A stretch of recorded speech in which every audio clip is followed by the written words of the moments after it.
তো আজকের এই ভিডিওটা বিশেষ করে যারা প্রবাসী রয়েছেন তাদের জন্য আজকে এই ভিডিওটা বিশেষ করে আমি তৈরি করতেছি, কারণ এমন একটা প্রশ্ন যে প্রশ্নটা আপনাদের সবারই মনে এটা থেকেই থাকে। ঠিক আছে, তো আপনি যদি প্রবাসে থাকেন, তো আপনি প্রবাসে থাকাকালীন অবস্থায় হয়তো আপনি একটা ইউটিউব চ্যানেল চালাচ্ছেন। ঠিক আছে, তো হয়তো এখন আপনার ইউটিউব চ্যানেলটা মনিটাইজ করবেন। তো এখন মনিটাইজ কীভাবে করবেন, যেহেতু আপনি প্রবাসে থাকেন। তো বাংলাদেশে যারা থাকে তাদের তো কোনো প্রবলেম নেই, আপনারা বাংলাদেশের সিধা আপনারা মনিটাইজ করে ফেলবেন, এতে কোনো অসুবিধা নাই। বাট প্রবাসে যারা থাকে তারা কীভাবে মনিটাইজটা করবে, এক্ষেত্রে কিন্তু আপনাদের অনেক মনে প্রশ্ন থাকে। তো আসলে এই বিষয় নিয়ে আমি নিজেও এক সময় চিন্তা করতাম যে আসলে প্রবাসীরা কীভাবে মনিটাইজ করবে চ্যানেলটা। তো এক্ষেত্রে আমি ইউটিউবে অনেক খোঁজাখুঁজি করলাম, দেখি এরকম কোনো ভিডিও নেই। তাই আমি ভাবলাম আসলে এই ভিডিওটা তৈরি করা অতি জরুরি, কারণ আপনারা যারা প্রবাসে থাকেন তাদের একটাই মনে প্রবলেম থাকে যে আমি প্রবাসে থাকি, আমি কিভাবে আমার চ্যানেলটা মনিটাইজ করব। যেহেতু আমি বাংলাদেশি, আমি বাংলাতে কথা বলতেছি, তো আমি আমার চ্যানেলটা কীভাবে মনিটাইজ করব। এবং হয়তো আপনি বাইরে কোনো এক কান্ট্রিতে থাকতেছেন, আপনি যে কোনো কান্ট্রিতে থাকেন না কেন, তো এখন হয়তো আপনি চিন্তা করতেছেন যে আমি যে কান্ট্রিতে আছি সেখানের সব কিছু দিতে হবে না বাংলাদেশের সব কিছু দিতে হবে, মানে এটা নিয়ে একটা প্রশ্ন আপনাদের মনের থেকেই থাকে। তো হয়তো এটার উত্তর আপনারা খুঁজে পাচ্ছেন না। তো আজকের এই ভিডিওটা আজকে পুরোপুরিভাবে কন্টিনিউ করেন, তাহলে সম্পূর্ণ প্রশ্নের উত্তর আজকে এই ভিডিওতে পেয়ে যাবেন।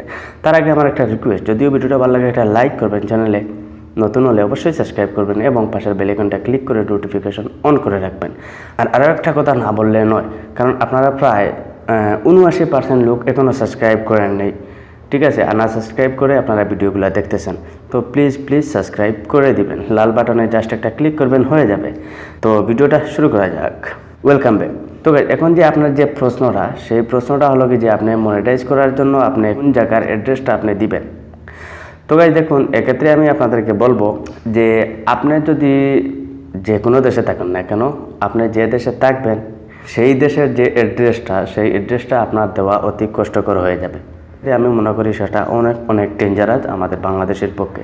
তো এক্ষেত্রে প্রথমে যার নামে ব্যাঙ্ক অ্যাকাউন্ট তার নাম আপনাকে দিতে হবে, তারপরে আপনার পোস্টাল কোড দিতে হবে। আপনার পোস্টাল কোড আপনি যে দেশে থাকেন না কেন সেখানে পোস্টাল কোডও কি তা হয়তো আপনার অনেক ডেঞ্জারাস হয়ে যাবে। তো আমি বলবো আপনি আপনার নিজের দেশের নামে সব কিছু করবেন, এটা সম্ভব। তো আপনারা অনেকে এটা ভাবতে থাকেন যে আসলে আমি যে দেশে আছি সেই দেশের যদি অ্যাড্রেস না দেই বা আমি সেই দেশে থাকতেছি, তো সেই দেশের লোকেশন কিন্তু তারা সব তো দেখতেছে আমি কোন দেশে থাকতেছি।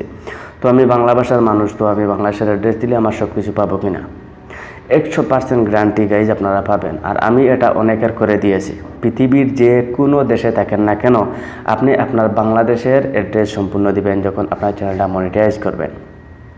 তো মনিটাইজ করার জন্য আপনাদের কী ক্রাইটেরিয়া কমপ্লিট করা লাগে এটা তো আপনারা অবশ্যই জানেন। 1000 সাবস্ক্রাইবার এবং 4000 ঘন্টা ওয়াচ টাইম। তো এগুলো যখন আপনার কমপ্লিট হয়ে যাবে তখন আপনার একটা গুগল অ্যাডসেন্স অ্যাকাউন্ট তৈরি করতে হবে আলাদাভাবে। তো এটাও আপনারা জানেন, যদিও না জানেন আমার আর একটা চ্যানেল রয়েছে যেটার নাম নীল বাংলা ইউটিউব চ্যানেল, সেটাতে যদি আপনারা চেক করেন তাহলে আপনারা সেই ভিডিওটা পেয়ে যাবেন যে কীভাবে ইউটিউব অ্যাডসেন্স অ্যাকাউন্ট ক্রিয়েট করতে হয়। তো যাই হোক, এ বিষয়ে আমরা কথা বলবো না। ঠিক আছে, আমরা এখন যে বিষয়ে জানতে যাবো সেই বিষয়ে কথা বলবো। তো যাই হোক, তো আপনারা যখন আপনাদের গুগল অ্যাডসেন্স অ্যাকাউন্ট ক্রিয়েট করা হয়ে যাবে তখন আপনাদের এখানে সব অ্যাড্রেস নাম সব কিছু দিতে হবে। এখানে আপনার নাম দিতে হবে, যার নামে ব্যাঙ্ক অ্যাকাউন্ট রয়েছে তার নাম দিতে হবে। তারপরে এখানে আপনার এই গ্রাম রয়েছে, আপনি যে গ্রামে থাকতেছেন সেখানের অ্যাড্রেস দিতে হবে, আপনার থানার অ্যাড্রেস দিতে হবে, আপনার জেলার অ্যাড্রেস দিতে হবে, মানে এভরিথিং সব কিছু দিতে হবে। এবং আপনার পোস্টাল কোডও দিতে হবে। তারপরে আপনারা সাবমিট করলেই আপনাদের এই যে চিঠিটা, সেই চিঠিটা আপনাদের কাঙ্ক্ষিত জায়গা পর্যন্ত পৌঁছে যাবে। তো এখন হয়তো আপনাদের মনে প্রশ্ন থাকতে পারে এত কিছু পাবেন কই। তো এত কিছু আপনার সহজ, কারণ আমাদের বাংলাদেশের যে ন্যাশনাল আইডি কার্ড রয়েছে, যেটাকে আমরা ভোটার কার্ড বলি, সেই কার্ড যদি আপনার থাকে তাহলে এটার পিছনে সম্পূর্ণ আপনি পেয়ে যাবেন।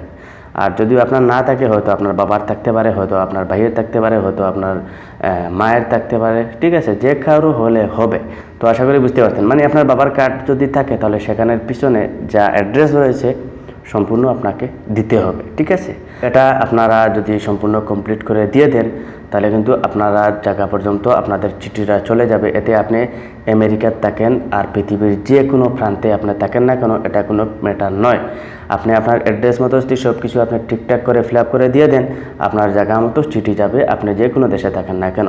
আর যে চিঠিটা জায়গা পর্যন্ত যাবে তারপরে আপনার যে কোনো কাউকে দিয়ে আপনারা চিঠিটা রিসিভ করবেন। রিসিভ করার পরে সেটার মাধ্যমে আপনাদের যে পিনকোডটা থাকবে সেই পিনকোডটা আপনি ফোনের মাধ্যমে বা ইমোর মাধ্যমে জেনে নেবেন। আপনি এখানে আপনার চ্যানেলটা ভেরিফাই করে নেবেন। তো অতি সহজ ব্যাপার, এটা আপনাদেরকে এই ভিডিওতে আমি আসলে বুঝিয়ে দিলাম, কারণ আসলে এটা নিয়ে অনেক কনফিউশনের মাঝে আছে যে আসলে আমি বাইরের দেশে থাকি, আমার চ্যানেলটা মনিটাইজ আমি কীভাবে করব। আমি যে দেশে থাকি এ দেশের সব ডিটেলস হয়তো আমার কাছে নাই, তো আমি কীভাবে আমার চ্যানেলটা মনিটাইজ করি। তো এটা নিয়ে আপনারা চিন্তা করবেন না, আপনার নিজের দেশের সব কিছুই দিয়ে আপনাদের চ্যানেলটা মনিটাইজ করতে পারবেন। তো আশা করি আপনারা বুঝতে পারছেন। যদিও ভিডিওটা হেল্পফুল মনে হয়, লাইক করবেন এবং চ্যানেলে সাবস্ক্রাইব করে পাশের বেল আইকনটা ক্লিক করে দেবেন। তো আজকে পর্যন্তই।